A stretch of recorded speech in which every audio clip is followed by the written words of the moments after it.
Before major surgery, my doctor of 35 years stood up, looked the door, and swift. Five for divorce, now. Hi, welcome to my channel. Enjoy my new story. I was on my routine checkup before the biggest surgery of my life. The doctor sitting in front of me was my best friend of 35 years. She stood up, locked the door, looked me straight in the eye and said, "I need to tell you this before your surgery. You need a divorce immediately." I was speechless. Why? She didn't answer. She turned the screen toward me. "You'll understand when you see this." I looked at it, and the blood in my veins froze. Before we begin, thank you for being here. It genuinely means more than you know. Drop a comment and tell me what city or country are you watching from today. I love seeing where this little corner of our channel reaches. A quick note, this story contains fictional elements woven in for storytelling and reflection. Names and places are coincidental, but the lesson it carries is one worth keeping. The waiting room at Savannah Heart and Surgical Center smelled the way all waiting rooms smell: antiseptic and old coffee and the particular kind of quiet that only exists in places where people sit, with things they cannot say out loud. I was in the chair closest to the window, not because I wanted the view was a parking garage, but because I needed to see the door. 35 years as a librarian will do that to you. You learn to always know where the exits are. There was a magazine on the side table, Southern Living, November 2019. I know the exact issue because I remembered cataloging 3 copies of it for the branch's periodical section back when we still kept physical magazines. I did not read it. I held it in my lap and stared at the cover of Farmhouse Kitchen with a pie cooling on the counter and thought about absolutely nothing useful. The overhead lights were the color of skim milk. Fluorescent, the kind that hum just low enough that you can feel it in your back teeth if you pay attention. A nurse walked past in rubber-soled shoes that made a soft squeak with every other step on the linoleum floor. Squeak. Silence. Squeak. Silence. I counted 7 squeaks before she turned the corner and disappeared. That is how my brain works. It counts things. Always has. Raymond used to say it was my librarian instinct, everything cataloged, everything numbered, everything filed in the right drawer. I used to think he meant it as a compliment. I was there for my pre-surgical consultation. Hip replacement left side, which my orthopedic surgeon, Dr. Gareth Holloway, had been recommending for 14 months. I had been putting it off the way you put off anything that requires you to lie down in a room full of strangers and trust them with a part of your body. But 61 is not the age for putting things off, and the mornings had gotten bad enough that I was gripping the stair railing with both hands before I made it to the kitchen. Raymond, my husband of 30 years, Ray to everyone who knew him. Raymond, when I was being precise, had offered to drive me. He'd made the offer 3 weeks ago when I first scheduled the appointment, and again last Sunday over pot roast, and again Friday night while we were watching the weather report. He was very good at offering things in advance. This morning at 6:45, he had come into the kitchen moving slowly, one hand on the wall, telling me his knee had flared up again. The left one. Same as last Tuesday, and the Tuesday before that, and the Thursday before that. 7 times this month, the knee had flared up at a time that was inconvenient for me and convenient for him. "Go without me, Dot," he said, easing himself into the kitchen chair with a grimace that was, I will admit, convincing. "I'd just be sitting in a waiting room. You know how to do these things." I did know how to do these things. I had been doing things alone for a long time without fully realizing it. So I drove myself.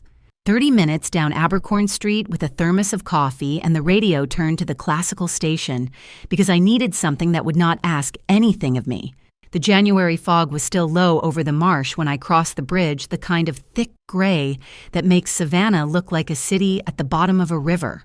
Beautiful if you are in the right state of mind for beauty. I was not. Ray and I had no children. That was not for lack of wanting, at least not in the beginning.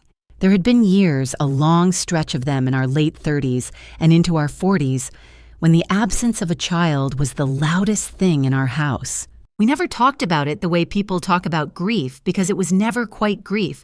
It was more like a room we both walked past without opening the door. Eventually, we stopped noticing the door was there. What we had instead was the house on Magnolia Street, 30 years of routines, his golf and my book's chicken casserole on Monday nights, the standing argument about the thermostat, and the particular comfort of knowing exactly where another person would be at any given hour of any given day. Or so I believed. I was thinking about the thermostat argument of all things. He liked it at 72, I liked it at 68. And we had been negotiating that 4-degree difference since the Clinton administration when the door to the consultation hallway opened and Dr. Margaret Owens stepped out. Maggie.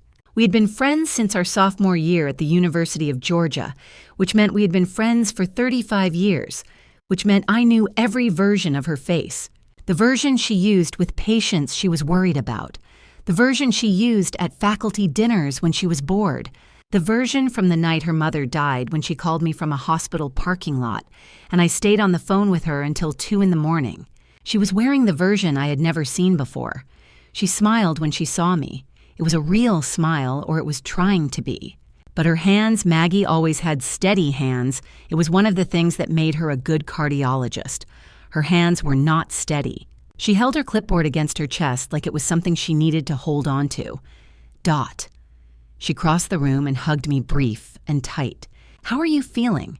Nervous. I said because that was true and because I had not yet learned to be afraid of anything other than the surgery. She pulled back and looked at me, and something moved across her face that I did not have a name for. Not pity, not sympathy. Something older and harder than either of those things. I need to show you something, she said. Her voice was low, even the voice she used when she wanted to make sure she was understood. In my office, just the two of us. I stood up. The Southern Living magazine slid off my lap and landed on the linoleum open to the pie on the counter. I left it there. I had walked down that hallway a dozen times over the years, for my own appointments to visit Maggie for lunch once to meet her new resident, when she was feeling particularly proud. I knew every framed print on the wall, every door, every turn. I had never once noticed how long the walk was. We reached her office. She held the door open. I went in first, and I remember thinking in the half-second before she closed the door behind us in 35 years, I had never once seen Maggie's hands shake. The door clicked shut behind me. It was a small sound. The kind of sound a door makes 1,000 times a day in a building like this, mechanical, ordinary, unremarkable.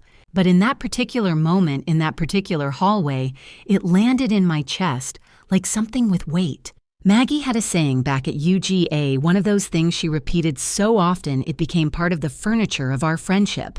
We were sophomores when I first heard it sitting in the library, my natural habitat even then, while she was telling me about a professor who had called her into his office. I only closed the door. She said, when it's serious. 35 years. I had been in this office a dozen times. Lunch visits, a surprise birthday the afternoon she got her board certification, and we split a bottle of champagne she kept in the mini fridge behind her desk. The door had always been open. Today it was closed. Her office was warm in the way that doctors' offices sometimes are, when the person inside them actually inhabits the space family photographs on the bookshelf. A small potted plant on the corner of her desk, a quilt square framed on the wall that I knew had belonged to her grandmother. A room that said a real person works here. A room that made the conversation we were about to have feel even more wrong. She sat across from me rather than behind her desk. That told me something too. Behind the desk was professional distance. Across from me, with nothing between us, was something else. I need to start by telling you something, Maggie said. She set her clipboard face down on the desk and folded her hands in her lap. What I'm about to show you is a violation of patient privacy law. I know that. I've thought about it since yesterday afternoon when I found it, and I've thought about it all morning, and I still know that. I could lose my license. I looked at her hands, still not steady. But you are my oldest friend, she continued, and you are scheduled for a major surgical procedure. And the person you have listed as your emergency contact, the person who will be called, if something goes wrong on that table is a man I need you to have accurate information about before you go. Under anesthesia. She paused. Her next words came out quiet and deliberate, the way she said things she had been rehearsing. Dot. Whatever you decide after today is yours to decide. But if I were sitting in that chair, I would not stay married to this man.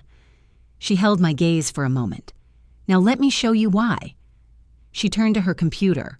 I watched her type something, then turn the monitor slightly so I could see it. A patient intake form, a name at the top of the screen.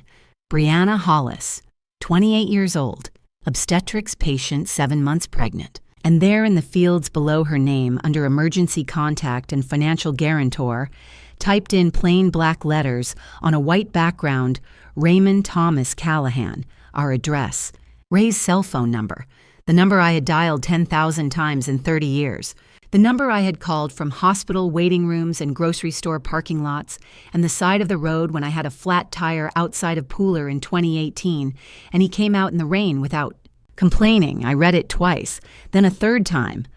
The words did not change. Maggie was watching me. I could feel it the way you feel sunlight not looking directly at it, but aware of its presence and direction. I found it yesterday, she said quietly. When I was reviewing your pre-surgical file, the system flagged a duplicate emergency contact entry. It's a hospital-wide network. 1 name, 2 patients. It's not supposed to happen. She paused. I'm sorry, Dot. I did not say anything. There was a small plant on the corner of her desk. I had noticed it when I came in one of those pothos varieties that survive on neglect, the kind that library break rooms always seem to have because they ask nothing of anyone. It was sitting in a terracotta pot with a little painted sun on the side. I counted its leaves. 11. There were exactly 11 leaves. I do not know why I needed to know that. I only know that my brain required something solid and countable in that moment, and the plant was available. His signature is on the financial guarantor form, Maggie said. I recognized it. You know how he signs his name? I did know. Ray's signature was aggressive and loopy, the capital R, like a wave about to break. I had watched him sign Christmas cards and tax documents and the deed to our house on Magnolia Street. I would have known it anywhere. The patient's account shows 7 months of prenatal visit payments, Maggie continued, all listed under his guarantor agreement. 7 months. I did the arithmetic without meaning to. 7 months ago was June. In June, Ray and I had taken a long weekend to Tybee Island for our anniversary. He had brought me wildflowers from a roadside stand. I still had them dried in a vase on the kitchen windowsill. I stood up. I am not entirely sure when I decided to stand. My body made that decision before my mind had finished processing what my eyes had read. I smoothed the front of my jacket, a gray wool blazer I had owned for 12 years, purchased at a shop on Broughton Street that had since closed down, and I looked at Maggie. She was watching me with the expression of someone who has just handed a person a very heavy thing and is not sure whether they will drop it. Thank you, I said. My voice came out even, steady. The voice of a woman who has been telling patrons where to find things for 35 years, calm, clear, useful. Maggie stood too. Dot. I mean it. I picked up my purse from the chair beside me. Thank you for telling me. She looked like she had more to say. There was probably a great deal more to say, but she knew me well enough to understand that I had just closed a door of my own, not the kind with hinges, but the kind you close when you need the world to stop coming in for a moment. I opened the office door and stepped back into the hallway. The fluorescent lights were still the color of skim milk. A different nurse walked past flat-soled shoes. This time, no squeak. The framed prints on the wall were exactly where they had always been. I walked toward the exit with my chin level and my pace unhurried. The way I had walked out of difficult meetings and disappointing conversations, and the occasional patron dispute over overdue fines for 35 years of professional life. Inside, in the place behind my sternum where I kept things I did not have words for, yet something had shifted. Not broken, not collapsed. Shifted. The way the ground shifts before you understand, there has been an earthquake. I do not remember the drive home. I know I took Highway 17 because I always take Highway 17. I know the live oaks were there on both sides of the road, the Spanish moss hanging from the branches, the way it always does in January, gray and still and quiet. Like the trees are wearing something they have carried for so long, they have forgotten it is there. I know the fog had mostly lifted by then, and that the light through the windshield was the pale, flat light of a Georgia winter afternoon, but I could not tell you what I thought about. I could not tell you whether I stopped at the light on Skidaway or whether I signaled before I turned onto Magnolia Street. Some part of me drove the car home.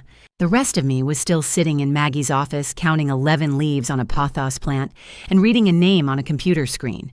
Raymond Thomas Callahan, emergency contact. Financial guarantor. The house was empty when I got there. Ray's car was gone. He had mentioned something at breakfast about stopping by Frank's after his therapy appointment. Frank was his older brother, 65, retired living alone down in Hilton Head since his divorce. The two of them played golf together at least once a month, which I had always thought of as a reasonable and harmless thing for a man in his 60s to do. I stood in the kitchen for a long time without taking off my coat. The wedding photograph on the wall above the hutch had been there for so long, I had stopped seeing it the way you stop seeing the furniture in your own house, the way your brain edits out the familiar. Ray was 32 in that picture. I was 31. We were standing on the steps of the old Savannah City Hall, and we were both laughing at something the photographer had said, and neither of us had any idea what was coming. Which is, I suppose, the only way anyone gets married. We had wanted children. I should say that plainly because it is the kind of thing that gets left out of the official version of a marriage, the version you tell at dinner parties and retirement celebrations. We had wanted them, and it had not happened, and after enough years, the wanting had softened into something quieter, something that sat in the corner of the room without demanding attention. Down the hall from the kitchen past the bathroom was a door I did not open often. It had been a guest room for a while and a storage room after that, and somewhere in the transition, it had become my reading room bookshelves on 3 walls, an armchair by the window, a lamp I had brought from my office at the library when I retired. A good room, a room I genuinely loved. It had been for about 4 months in 2003, almost a nursery. We had gotten as far as paint samples. 3 squares of yellow on the wall, still faintly visible if you knew where to look under the second shelf on the left side. I did not go down the hall. I took off my coat, hung it on the hook by the door, and started making dinner. Monday nights were chicken casserole. They had been chicken casserole for 26 years since the winter we moved into the house on Magnolia Street, and I discovered that the oven ran 10 degrees hot and needed adjusting. I had adjusted for it ever since. Ray said it was the best chicken casserole he had ever eaten. He said that most Mondays. I had believed until approximately 4 hours ago that he meant it. He came home at 5:30. I heard his key in the lock, heard him hang his jacket in the hallway, heard the particular sound of his footsteps heavier on the left side the way they had been for the last year or so. He came into the kitchen and said the casserole smelled good, and I said thank you, and he sat down at the kitchen table and told me about his afternoon. He and Frank had played 9 holes at the club out on Wilmington Island. Frank's short game was improving. The greens were a little soft from the fog. One of Frank's golf friends, a retired insurance man named Dale, had joined them for the back 9. Ray talked for a while about Dale's swing. I listened, or I did the thing that looked like listening, nodding at the right intervals, making the small sounds of attention that 30 years of dinner conversation had trained into me. I put the casserole on the table. I poured his sweet tea. I refilled it when it got low. At no point did Ray ask how my appointment had gone. He mentioned his knee at some point, said the walk around the course had loosened it up, actually, which sometimes happened with these things. I looked at his hands around his glass of tea. Steady. Easy. The hands of a man with nothing particular on his mind.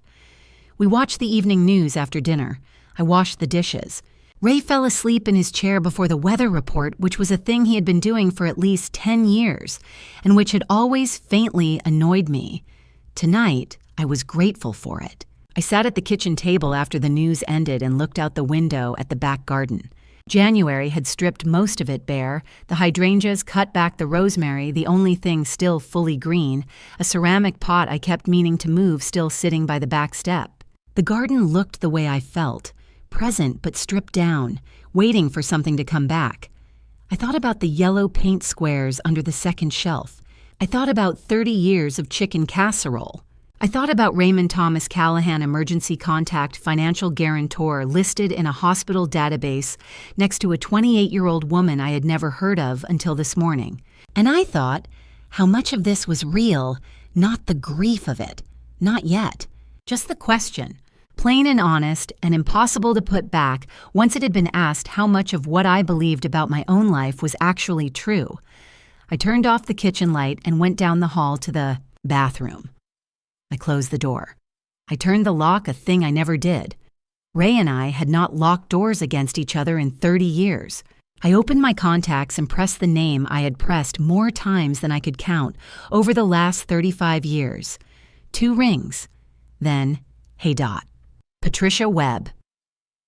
Pat, the woman who had been my closest friend since we met at a PTA meeting in 1990, when our hypothetical children would have been in the same kindergarten class, the woman who had spent 30 years as a family law attorney in Savannah before retiring 2 years ago. She picked up on the second ring the way she always did. I kept my voice low and even.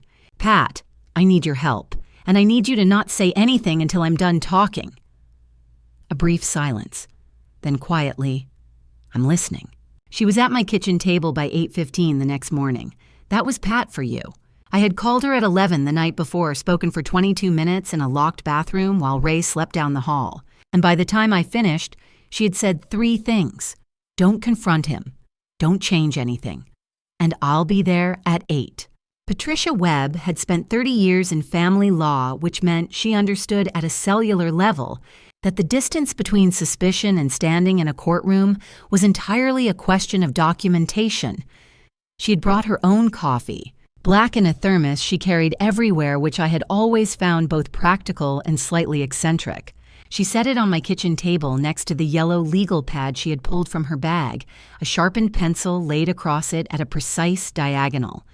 Tell me everything, she said, from the beginning. So I did. I told her about Maggie's office, about the computer screen, about Raymond Thomas Callahan listed as emergency contact and financial guarantor for a 28-year-old obstetrics patient named Brianna Hollis. I told her about the chicken casserole in the evening news and the way Ray had fallen asleep in his chair without once asking how my appointment had gone. I told her all of it in the same order it had happened, because that is the only way I know how to tell things. When I finished, Pat looked at her legal pad. She had been writing the entire time I was talking. Not everything, just certain words, dates, numbers. A librarian's notes. I recognized the instinct. Okay, she said. She set the pencil down. Here are the rules. You do not confront him. You do not change your behavior in any way that he would notice. Not the coffee, not the casserole, not the way you say good morning. You give him absolutely no reason to think anything is different. She looked at me steadily. Can you do that? I cataloged the periodical section of a public library for 35 years, I said. I can maintain a system. Something moved across her face that was almost a smile. A librarian and a lawyer, she said. God help Raymond Callahan. That was when I told her about the mileage notebook. It was a small green spiral notebook, the kind you could buy 10 for $3 at any office supply store, and I'd been using one just like it since 1987. Every librarian I knew had a version of it, the book, where you wrote the things that needed to go somewhere but had not yet found their permanent home. Mine lived in the kitchen drawer next to the rubber bands and the takeout menus, and for the past several years, I had been using it among other things, to record the odometer reading on our shared Buick every time I filled the tank. It was a habit I had picked up from my father, who had driven a delivery truck for 30 years and tracked every mile like it was evidence of something.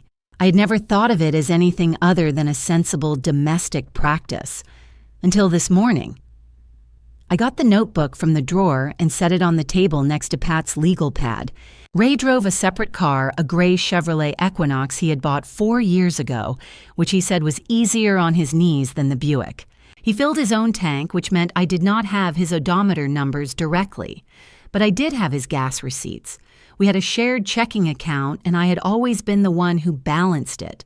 Every month for 30 years, I had sat down with the statements and matched every transaction to its receipt, which I kept in a folder in the kitchen file drawer, organized by category and date. Ray thought this was endearingly old-fashioned. I thought it was how you knew where your money had gone. I got the folder for October, November, and December and set it on the table. His physical therapy appointments were on Tuesdays and Thursdays, according to the schedule he had shown me when he first started going in September. Twice a week, 45 minutes each at a clinic on Eisenhower Drive, 8 minutes from our house. I pulled his gas receipts for those 3 months and lined them up by date. A fill-up at the Eisenhower Drive station in August, $7.40, reasonable for a short errand. A fill-up on a Tuesday in October listed as a therapy day, $41.17. Another Tuesday in November, $38.90. A Thursday in November, $43.02. Pat picked up the October receipt and looked at it. She picked up the August one. She set them side by side. His tank holds about 15 gallons, I said. At current prices, $40 fills it most of the way from empty. And 8 minutes from home, Pat said slowly, would use approximately a quarter of a gallon. Less, I said. She was quiet for a moment. I watched her pick up the pencil and write something on the legal pad, a number, then an arrow, then a question mark. Savannah to Augusta, I said. One way, 127 miles. Pat looked up. Every receipt on a therapy day, I said, shows a near-empty fill-up, which means he was leaving close to empty and coming back close to empty, which means he was driving somewhere between 200 and 260 miles round trip.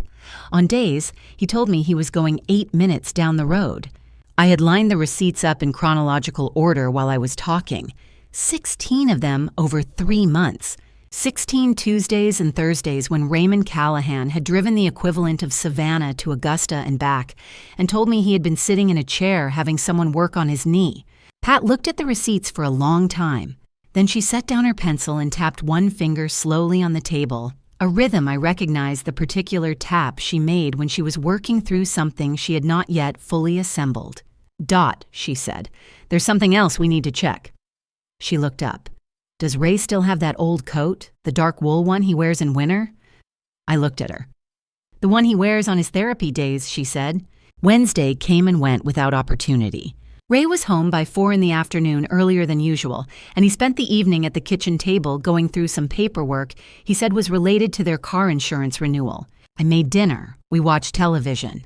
The coat stayed in the hallway closet, and I stayed patient, which is a skill that 35 years of managing a public library will either build in you or destroy entirely. Thursday, he came home from his afternoon therapy appointment saying he was tired, and his knee had flared up again, and he went to bed before 9.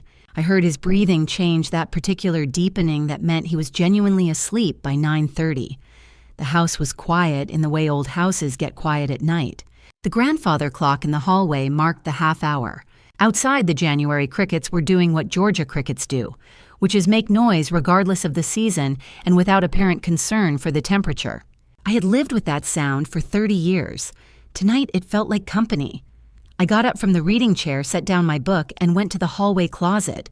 The coat was exactly where it had always been hanging on the third hook from the left behind Ray's rain jacket and the old fleece he wore in the garden.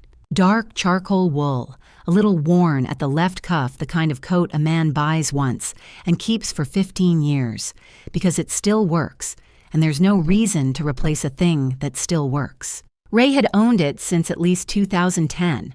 I had suggested donating it last March when I was doing the seasonal closet rotation. He had said to leave it. I had left it, and I had not asked why. Because in 30 years of marriage, I had learned that there were questions Ray deflected so smoothly that you forgot you had asked them. And I had mistaken that smoothness for honesty. I lifted the coat from the hook and carried it to the kitchen table where the light was better. Then I went through it the way I used to go through a returned book before reshelving methodically in order checking every place where something could be left behind. Right outer pocket, a black ballpoint pen. The logo on the clip read Hampton Inn. I set it on the table. People pick up hotel pens without thinking. That was not by itself anything. Left outer pocket, a folded receipt from a parking garage. I opened it under the kitchen light. Augusta Riverwalk parking level B, $4. Date stamped, November 15th, 2024. I set it next to the pen. The interior breast pocket empty except for a grocery list in Ray's handwriting that I recognized from some time in the fall. Milk, bread, the good mustard. Left interior pocket, the smaller one. The one most people forget is there because it sits low and close to the lining. A white envelope, the kind that comes with a greeting card, slightly crumpled at one corner as though it had been folded in half and then smoothed flat again. I opened it.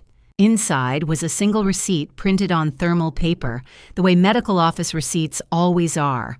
Narrow, slightly waxy, the ink a shade lighter than a regular printout. Augusta Women's Health Clinic printed across the top in plain block letters. Date of service November 8th, 2024. Patient B. Hollis. Service prenatal visit appointment 6. Amount paid $520. Payment method cash. I read it once, then I read it again. By the fourth time, I had stopped counting and started breathing. There is a thing that happens in a library when you are processing a new acquisition, and you find tucked between the pages of a donated book something the previous owner left behind: a letter, a photograph, a pressed flower, a note in handwriting that belonged to someone who is gone. You hold it for a moment. You understand that you are holding something that was not meant for you, something that slipped out of one life and landed in your hands entirely by accident.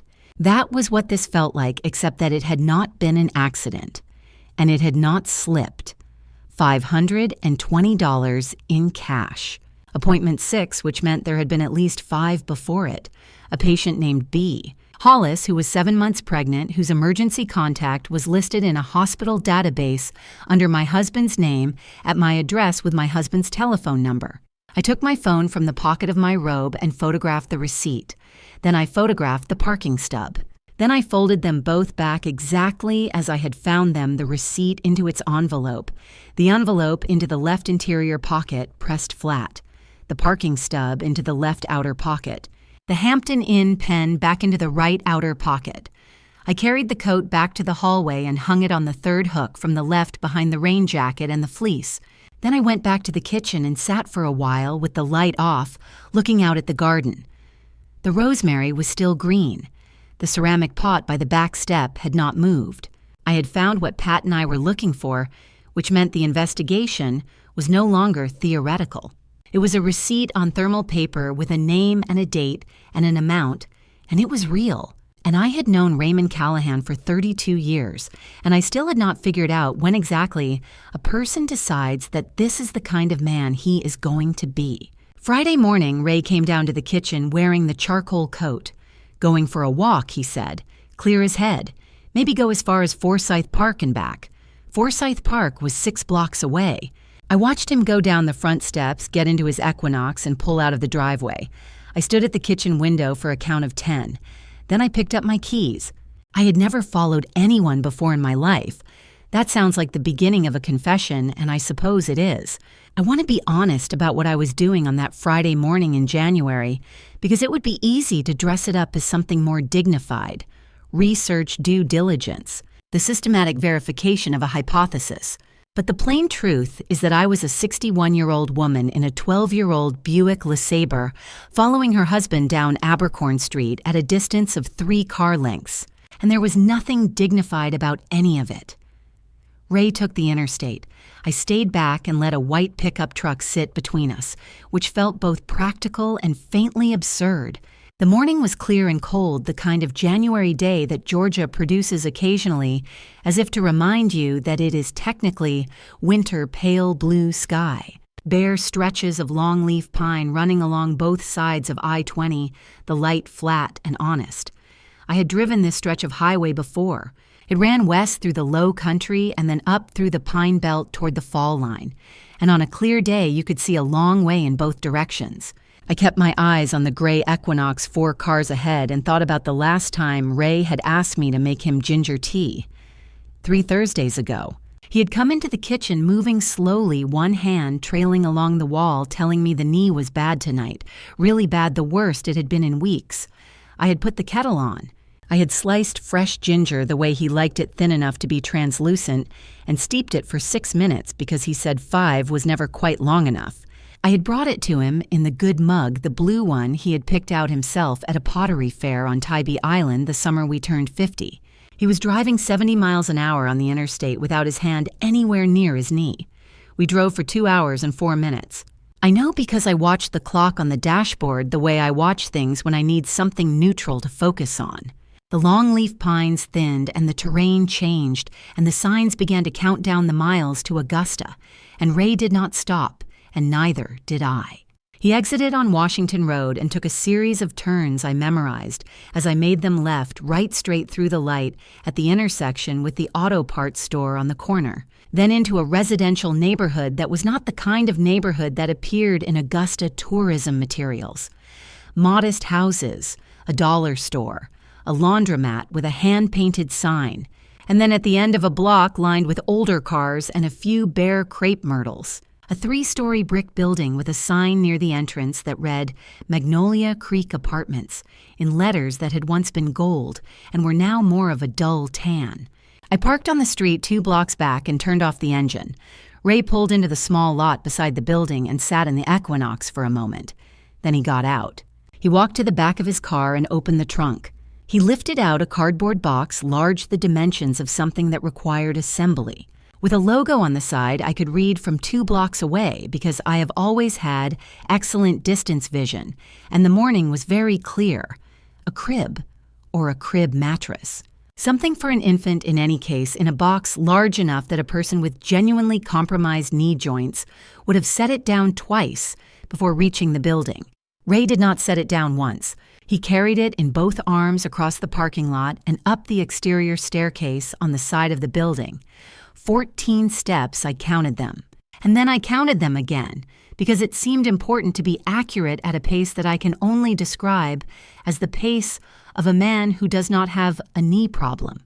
He also had a canvas grocery bag over his left wrist, which he managed without apparent difficulty. I watched all of this through the rear-view mirror, which gave the scene the quality of something happening in a different world, smaller, contained, framed in silver, as though I were watching a film about someone else's husband carrying a crib up 14 stairs. At the top of the staircase on the second-floor landing, a door opened. She was young. Late 20s, I would have said, though. I was too far away to read her face clearly. Dark hair, wearing a gray sweatshirt that did not quite cover the full, unmistakable curve of her pregnancy. She pushed the door open wider and stepped back to let him in, and Ray set the box down on the landing and turned to her and put his arms around her. It was a brief embrace. The kind that couples exchange as a greeting, comfortable, practice the hug of 2 people who have hugged each other many times before. She said something I could not hear. He laughed. I knew that laugh.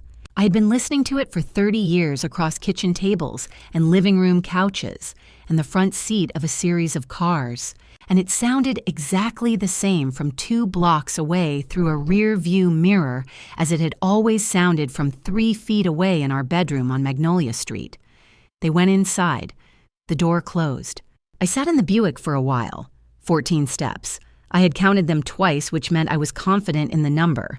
I am always confident in numbers I have counted twice. The drive back to Savannah took 2 hours and 6 minutes, which was 2 minutes longer than the drive out, because I was not watching the clock as carefully on the return. I did not turn on the radio. There was nothing I wanted to hear except the sound of the road, which is mostly wind and tire noise, and the occasional truck passing, and which asks nothing of you. Somewhere past the exit for Waynesboro, a thought arrived without being invited. Ray had a brother, Frank Callahan, 65, retired, living alone in Hilton Head. The 2 of them had lunch every few weeks and played golf together once a month, which I had always understood to be one of those comfortable male rituals that did not require explanation or examination. I thought about Frank's most recent visit to our house 2 months ago, the way he and Ray had stayed on the back porch after dinner while I did the dishes, the way the conversation had stopped when I opened the back door to ask if they wanted coffee. I thought about that pause. I had forgotten it until now. 2 weeks is a long time to sit with something you cannot say out loud. I had gone back to my routines, the Monday casseroles, the evening news. The The particular choreography of a 30-year marriage that continues operating on its own momentum even after the engine has stopped. Ray talked about his knee. I made ginger tea. I smiled at the right intervals. On the inside, I was doing what librarians do when they find a discrepancy in the catalog. I was building a case. Pat and I spoke on the phone every few days, brief calls made from the bathroom or the car, and she kept telling me the same thing in different ways. Patience is not a passive act. It is the most aggressive thing you can do when you are building something that needs to hold. On a Saturday morning in the middle of February, I made a peach cobbler. Frank Callahan had a weakness for peach cobbler that went back to their mother's kitchen in Macon. And in 30 years of being Ray's wife, I had learned to use it the way a librarian uses a good subject index, as a reliable way to get where you needed to go. I had shown up at Frank's door with baked goods 4 or 5 times over the years, always unannounced, always welcome. He was that kind of man, or had always seemed to be. The drive to Hilton Head took 45 minutes on a clear morning, which this was. The island sits off the South Carolina coast in a way that feels slightly removed from ordinary life, manicured and quiet, the kind of place where retired people come to live carefully. Frank's house was a modest ranch on a street lined with live oaks, and the particular kind of landscaping that says someone tends this, but not excessively. He answered the door in a golf shirt and reading glasses and looked genuinely pleased to see me, which told me that Ray had not warned him I was coming. That was useful information. He held the door wider. "Well, come in. Is that cobbler still warm?" I said, and handed it to him and stepped inside. The living room was the living room of a man who lived alone and had reached a comfortable arrangement with it. One good armchair, a television angled toward it, a side table with a lamp and a coaster and a stack of golf magazines. Clean, orderly. Quiet in the way that spaces are quiet when only one person inhabits them. We sat with our coffees. Frank made it strong the Callahan way, which I had never particularly enjoyed and had always drunk without comment, because that is the kind of small accommodation you make across 30 years of family. He asked about my hip. I told him the surgery was scheduled for April and that I was managing well. He said Ray had mentioned I had been a little run down lately, which I filed away without reacting to. He asked about the garden. I told him the rosemary had come through the winter well. He talked about golf, a new course he had played in Bluffton, a friend of his with a handicap that had inexplicably improved over the winter, the particular injustice of a dogleg left on the 14th hole. I listened and I nodded, and at some point Frank excused himself to the kitchen to warm up his coffee. I had approximately 90 seconds. On the coffee table between us, 3 golf magazines, a television remote, a folded newspaper from Thursday, and a spiral-bound catalog with a yellow and white cover. I leaned slightly forward. "Bye Bye Baby," the cover read. The corner of a page near the back had been folded down. I did not touch it, but I could see the section header from where I sat, "Nursery Furniture Complete Room Sets." I straightened up. Frank's armchair faced the television, and to the right of the television on the lower shelf of an otherwise empty bookcase, there was a legal-size manila folder with nothing written on the tab. And under the golf magazine on the far end of the coffee table, just visible because the magazine had shifted slightly from where it had probably been placed, the corner of a printed photograph. I reached across, lifted the magazine, looked, and set it back down. I moved nothing. The photograph was a standard 4x6 print, the kind you order from a drugstore. 3 people standing in a parking lot in front of a brick building. Ray on the left in the charcoal wool coat. A young woman in the center, visibly pregnant, smiling at the camera with her hand resting on her stomach. And Frank on the right, one arm around Ray's shoulder, grinning in the particular way men grin when they are pleased with a situation. Behind them, partially visible above the roofline, the gold-lettered sign of Magnolia Creek Apartments. I put the magazine back. I picked up my coffee cup. I looked at the bookcase. Frank came back from the kitchen with a freshened cup and settled into his chair with the ease of a man who has no particular concerns on a Saturday morning. We talked for another 10 minutes about nothing, a neighbor's landscaping dispute, a restaurant that had recently closed on the island, the upcoming Masters tournament in April. Then Frank set his cup down on the coaster and looked at me with an expression that was almost paternal. Almost. "Ray mentioned you've been a little forgetful lately, he said. His voice was careful. even. The voice of a man delivering a line he had rehearsed. "Nothing serious, I hope." I looked at him steadily across the coffee table. "Oh, you know me, Frank," I said. I kept my voice warm, unhurried, the voice I had used for 35 years with patrons who asked difficult questions at the reference desk. "I never forget a thing." He smiled. I smiled back. Neither of us meant it. He did not offer to warm up my cobbler. He did not suggest staying for lunch, which he had done every other time I had appeared at his door with something baked. By 11:15, I was back in the Buick with the cobbler dish on the passenger seat, still covered in the dish towel I had wrapped it in that morning. He had wanted me to leave. That was the only explanation that fit. And the only reason Frank Callahan would want me to leave was that Ray had told him something that made my presence, even at a 45-minute distance, feel like a problem that needed managing. I drove back to Savannah on the same road I had come in on, past the live oaks and the careful landscaping and the golf courses laid out flat and green in the February light. The cobbler sat on the passenger seat untouched. Ray had been talking to his brother about me, about my memory.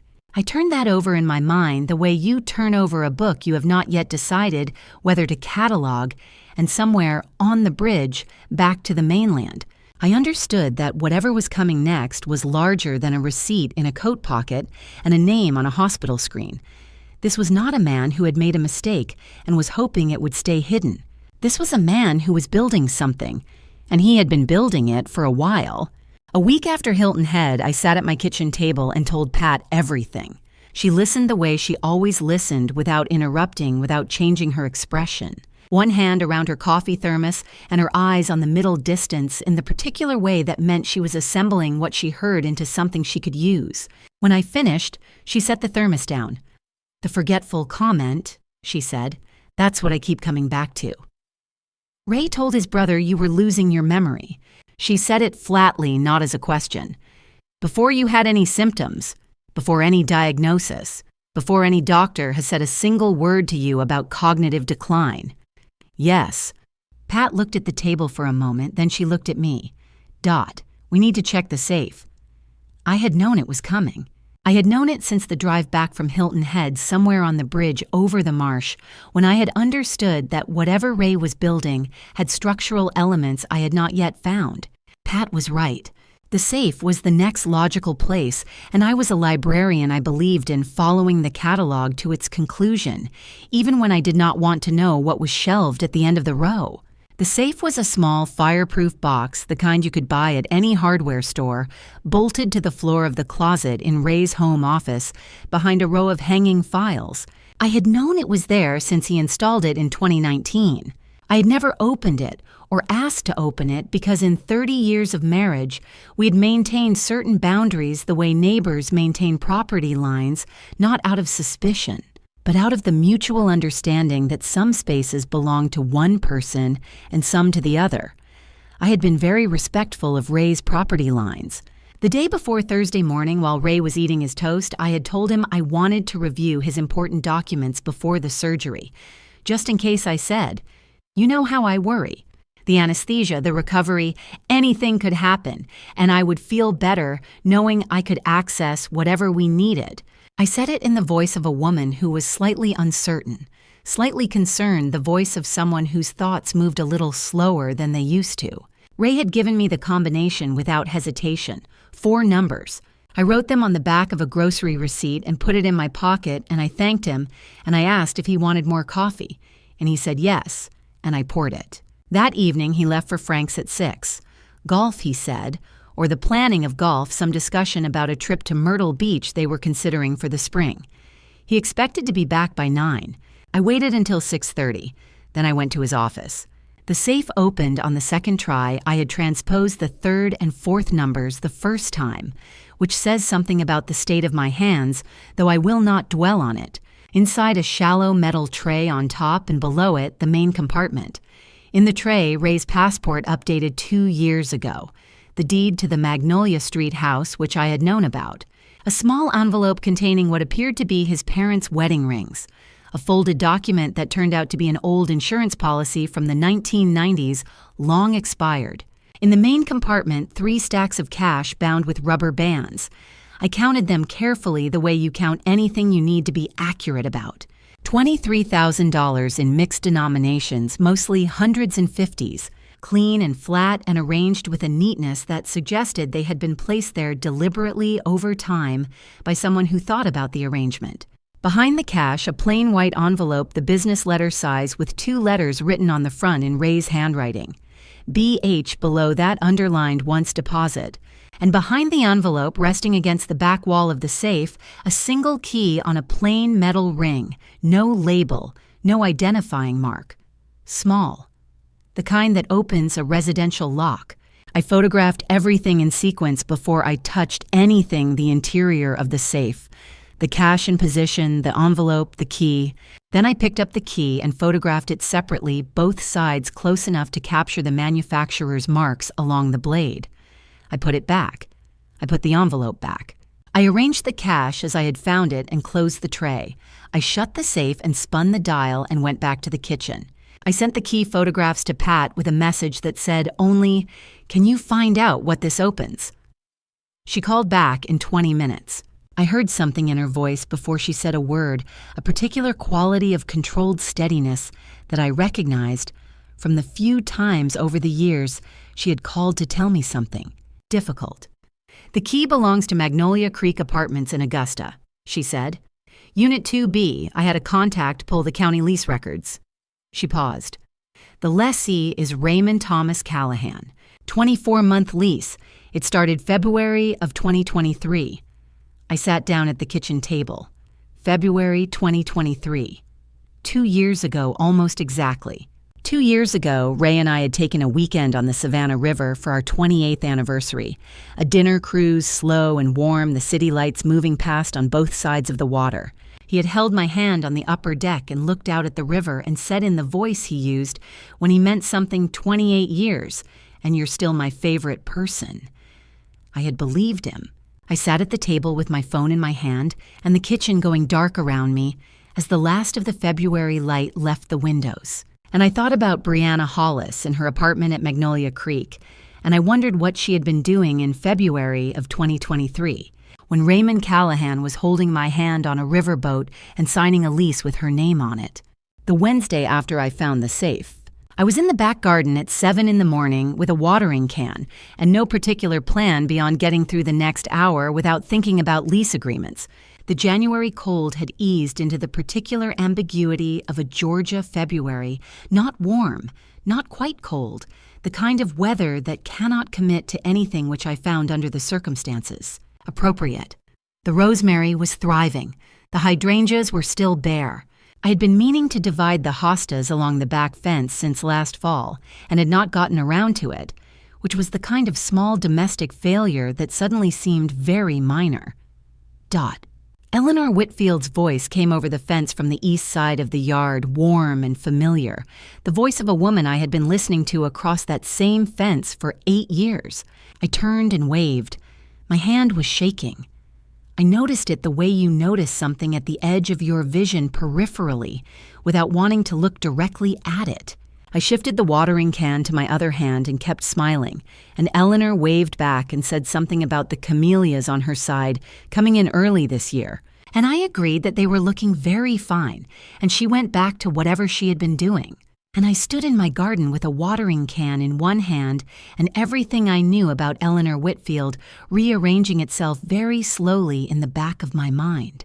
Eleanor had moved in next door 8 years ago after her divorce into the house that had sat empty for most of the previous year. She was 69 now, and she had the particular quality of some women that age, of seeming both older and younger than her years, depending on the light gray-haired and deliberate in her movements, but quick in her thinking and generous in her attention.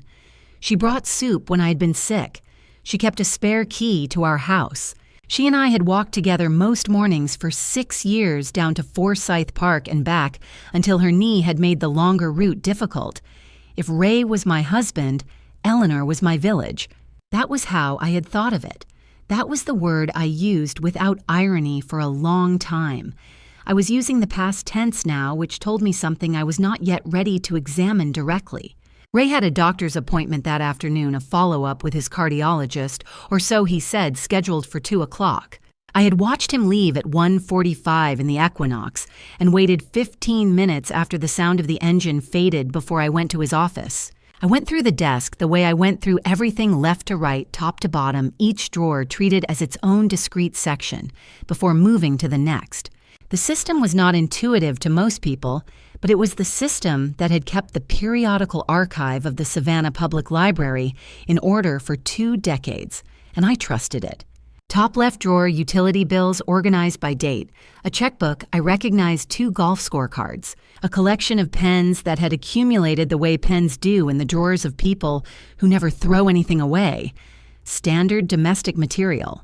Top right drawer, the owner's manual for the Equinox. A flashlight with dead batteries. A travel-size bottle of ibuprofen. A folded AAA map of South Carolina from approximately 2015.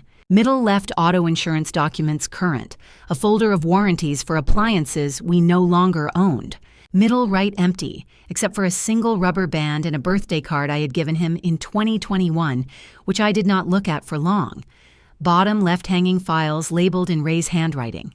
Taxes, medical, home. I did not disturb these. Bottom right drawer, the deep one, the one that ran the full depth of the desk on the right side, more hanging files in the front. And behind them, pushed to the back of the drawer where it would not be visible unless you removed the files, a small envelope.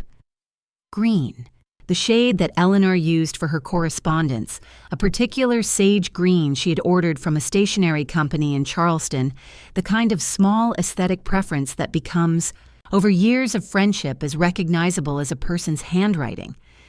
I took the files out and set them on the desk and picked up the envelope. It was addressed in Eleanor's careful cursive to Raymond. Not Ray and Dot, not the Callahans. Raymond.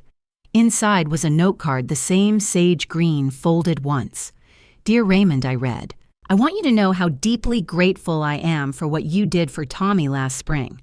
The surgery would not have been possible without your generosity, and I mean that in every sense of the word. You told me not to say anything to Dot because you didn't want her to worry, and I have respected that. I always will. You saved my son's life, and I will never forget it. With all my gratitude, Eleanor, I read it twice, then a third time. Then I counted the words. 47. There were exactly 47 words in that note card.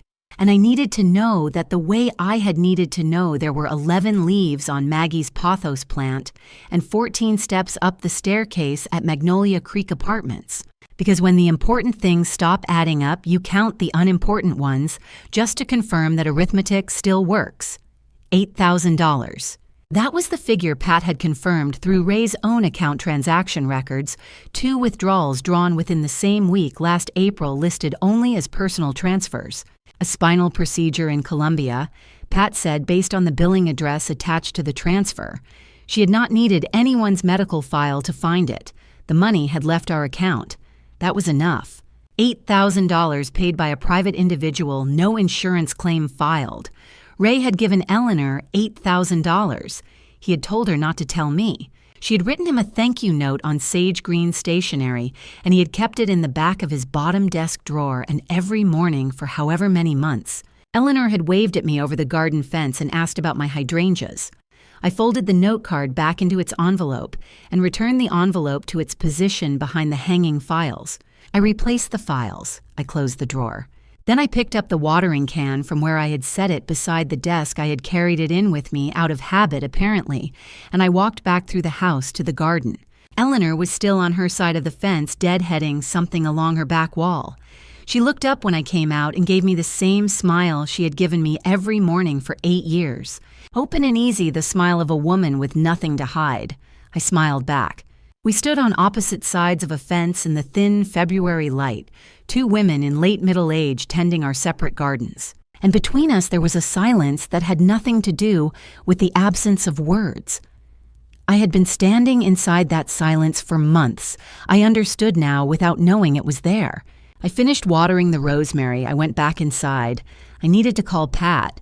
There was one more piece of the financial picture I had not yet accounted for, and I had a feeling, the particular feeling of a cataloger who senses a gap in the collection, that it was the piece that would make everything else cohere. She came on a Thursday evening in March after Ray had settled into his armchair with the television on and a phone call to Frank that I had been told was about football. I had laid out what I had on the dining room table before she arrived, the photographs from the safe, the gas receipts organized by date, the parking stub from Augusta, the key photograph. Pat's notes from the county lease records the image of Eleanor's note card.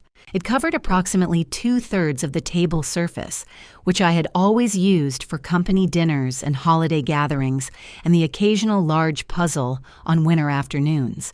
Pat stood in the doorway for a moment looking at it. "You know what this looks like," she said. "A mess," I offered. "The revenge of a very organized librarian." She set her thermos on the one clear corner of the table and pulled out the chair across from me. "All right, let me show you what I found." She had spent the better part of 2 weeks working through the financial records she had been able to access using a combination of the documents I had provided and what she described, without elaboration, as her professional network. Pat had retired from family law 2 years ago, but 30 years of practice in Savannah meant she knew people in every relevant office in 3 counties. And people who retire from family law do not stop understanding how money moves. She walked me through it the way she had always walked me through difficult things methodically, without editorializing, letting the numbers do the work. 24 months of rent at Magnolia Creek Apartments, $33,600. The cash in the safe, $23,000, presumed to represent accumulated withdrawals over the same period, pulled in amounts small enough to avoid triggering automatic bank reporting thresholds, never more than $900 at a time, drawn from the joint checking account over 18 months of Tuesday and Thursday afternoons. Prenatal care payments to Augusta Women's Health Clinic, $520 per month for 7 months paid in cash, totaling $3,640. Documented purchases of infant supplies, the box I had watched Ray carry up 14 stairs. Additional items tracked through a debit card linked to a secondary account Pat had located through the county records, another $12,000 approximately. Eleanor Whitfield, $8,000. That brings the confirmed total to just over $80,000, Pat said. She set her pen down. But there's more. Your joint retirement account. I had not looked at the joint retirement account in 4 months. I looked now at the screen Pat turned toward me. The balance was $41,000 less than it had been in November. Pat had the withdrawal records, 11 transactions over 14 months each one initiated through the online portal using credentials that were registered to Ray's device. Each one just under the threshold that would have triggered an automatic advisory notice to both account holders. Ray had managed the quarterly retirement statements for as long as I could remember. He said he found the spreadsheet straightforward, and I had let him, the way you let a person handle the things they claim to be good at.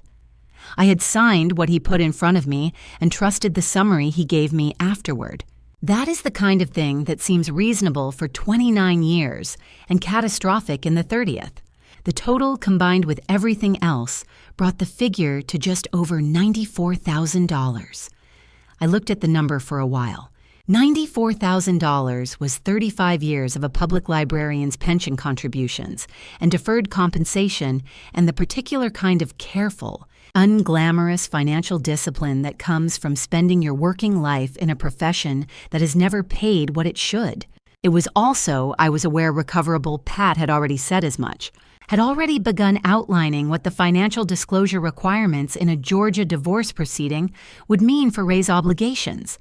It was recoverable. That was the word she used. I knew that. I was holding on to it. "Pat," I said, "there's something I never told Ray." I stopped. Something I never told anyone, actually, except Ray. She waited. "For the last 10 years, I've been setting aside a portion of my personal pension disbursements. Not the joint account, my individual account, the one in my name only from the state library system." I looked at the window. Outside, the March evening was doing what March evenings do in Savannah, warm enough to suggest something cold enough to deny it. I was going to use it to establish a small endowment. For the Savannah Public Library, a reading room or a children's program fund or something of that kind. I hadn't decided on the specifics. I paused. I had decided on the amount. $18,000. Pat did not say anything. I told Ray about it last spring, I said. We were sitting on the back porch after dinner, and I told him it was something I'd been thinking about for years, a way to leave something behind that would keep going after I was gone. I thought I was sharing a dream with my husband. I opened the banking application on my phone and turned the screen to face her. My personal account balance, $340. He saw a number. I said. The room was quiet. Somewhere in the front of the house, the television murmured. Ray's voice low and occasional, carrying on his conversation with Frank. Pat looked at the screen. Then she looked at me. She had been a family law attorney for 30 years and had sat across from a great many people in a great many difficult moments, and her face in those moments was generally composed and professional. It was composed now, but there was something in her eyes that was not professional. She picked up her pen. She set it down again. Dot, she said after a moment, I need you to go check something in Ray's office. She kept her voice even. The bottom drawer of the filing cabinet, the one he keeps locked. I looked at her. How do you know about that drawer? Pat picked up her phone from the table and set it face down the way she did when she wanted her full attention on the conversation. Because I have been doing this for 30 years, she said. And men like Ray always have a drawer. Before I tell you what was inside that locked drawer, the thing that made my hand stop shaking for the first time in months, leave a key in the comments so I know you're still with me. A reminder this story contains fictional elements crafted for meaningful reflection. If that's not what you came for, it's okay to stop here. Ray left at 8:15, same as always, kiss on the cheek keys off the hallway table, the soft thud of the front door pulling shut behind him. He said it was a routine heart check. He said he would be back before noon. He said a lot of things. I waited until his car turned the corner at the end of Magnolia Street. Then I walked to his office. The file cabinet stood against the east wall exactly where it had always stood. 4 drawers. I'd been inside the top 3 before insurance tax returns, the house deed, the car titles. Ordinary marriage paperwork. The kind of documents that accumulate quietly over 30 years, the way silt accumulates at the bottom of a river. You don't notice it building. You just notice one day how deep it has gotten. The bottom drawer had always been locked. I had noticed. Of course I had noticed. 35 years behind a reference desk teaches you to notice the one thing that doesn't open when everything else does.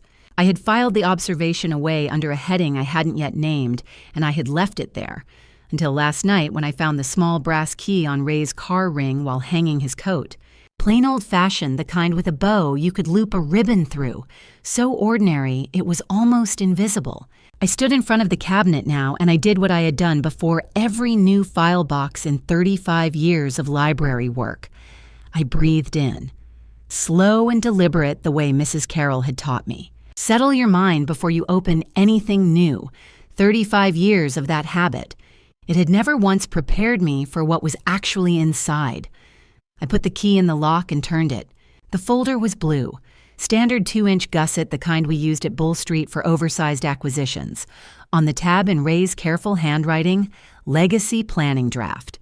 I set it on the desk in the stripe of morning light coming through the blinds. I opened the cover. A letter, not a short one. I read the first paragraph standing up. By the second I had sat down in Ray's chair, not because I chose to, but because my body understood something my mind was still catching up to. It was a farewell letter, the kind a man writes when he wants to appear to be running out of time. The language shifted between formal and practiced casual the way a document does when someone has revised it too many times, trying to sound natural. Ray's name appeared as primary beneficiary of all shared assets, the house on Magnolia Street, the joint accounts, the pension funds I had contributed to since 1993, the investment portfolio that had taken us 20 years to build. On page 3, a separate account appeared, one I had never seen referenced. The primary beneficiary upon Ray's death was Brianna Hollis. I kept reading. A librarian does not skim. When you skim, you miss things. And missing things is how collections fall apart. I counted as I turned each page. Counting keeps me anchored when the floor starts to feel uncertain. The mockingbird outside switched registers. A truck rumbled past on the street. 23 pages. Behind the letter, clipped with a binder clip, were 4 additional pages. I recognized the form immediately. I had helped enough patrons navigate medical paperwork at the library to know what a mental capacity assessment looked like. The patient's name at the top was Dorothy Ann Callahan. The clinical notes read, memory loss, recurring confusion, unable to manage finances independently, requires supervised care. I read unable to manage finances independently twice. Then I looked around Ray's office at the filing system I had helped organize when we moved into this house, at the color-coded tabs I had suggested, because Ray could never find anything on his own. I thought about the mileage log I had kept for 4 months without a single arithmetic error. I thought about $94,000 traced to the penny through gas receipts, bank statements, and one $4 parking ticket from a garage in Augusta. Then I looked back at the form. The physician's signature line was blank.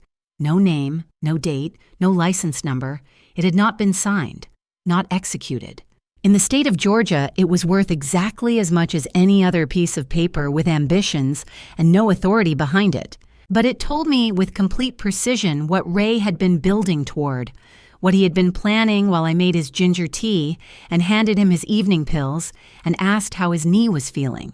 I picked up my phone and photographed every page, flat to the desk flash off, letting the morning light do the work. When you handle fragile documents, you do not rush. You return everything to its original position when you are finished.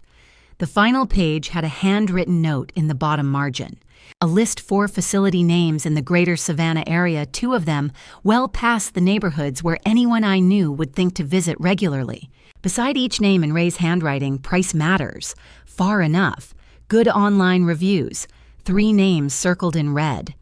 I looked at those circles for a long moment, not because I needed to read them again, because some things deserve to be looked at fully before you put them away. I closed the folder, replaced it exactly as I found it. Blue tab, forward, flush, left, locked the drawer. Returned the brass key to Ray's car ring loop facing left between the grocery card and the Humane Society tag. In the kitchen, I put the kettle on. 2 spoons of sugar level. A small pour of cream, 1 tablespoon, what Ray called a dash. Stirred clockwise. 12 rotations.